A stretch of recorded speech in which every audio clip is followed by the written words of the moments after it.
विरोधी पक्षाचे खासदार सोनम वांगचुक यांच्या भेटीसाठी जाणार आहेत आणि भेटीला पोहोचणार होते, मात्र विरोधी पक्षाच्या खासदारांना पोलिसांनी अडवलेलं आहे।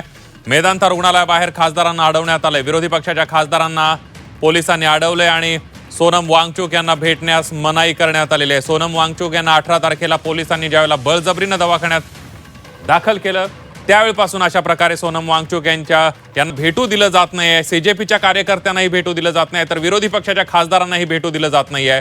ही दृश्य आपण बघतोय। आपचे खासदार संजय सिंह पोलिसांशी चर्चा करतायत। सोनम वांगचुक यांच्या पत्नी सुद्धा त्यांच्या सोबत आहेत।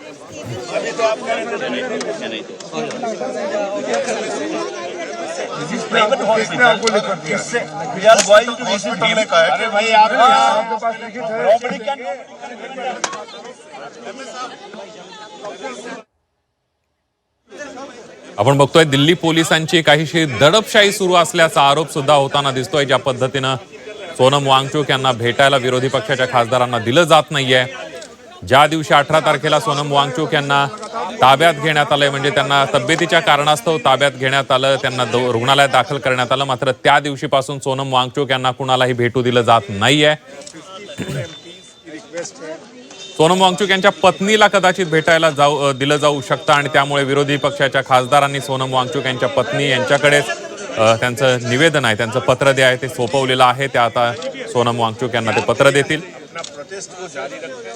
लेकिन अपना आमरण अनशन समाप्त कर लें, क्योंकि उनका जीवन इस देश के लिए, युवाओं के लिए, हम सब के लिए बहुत महत्वपूर्ण है और जो उनका मुद्दा है उसको हम लोग सड़क से लेकर सदन तक उठाएंगे। यही रिक्वेस्ट है। और आदरणीय अखिलेश यादव ने भी अपील किया है। ये समाजवादी पार्टी से है, समाजवादी पार्टी से है, इकराजी समाजवादी पार्टी से है, रहीम सिंह ये जेएमएम से है, ये आम आदमी पार्टी से है, पुश्तैन भी समाजवादी पार्टी से है, ये आरजेडी से है, हमारे तो हम सब तमाम और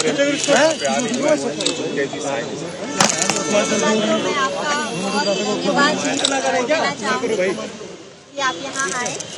और दूसरी बात, मैं तहे दिल से आपसे माफी मांगना चाहती हूँ। मुझे जो हाईएस्ट बॉडी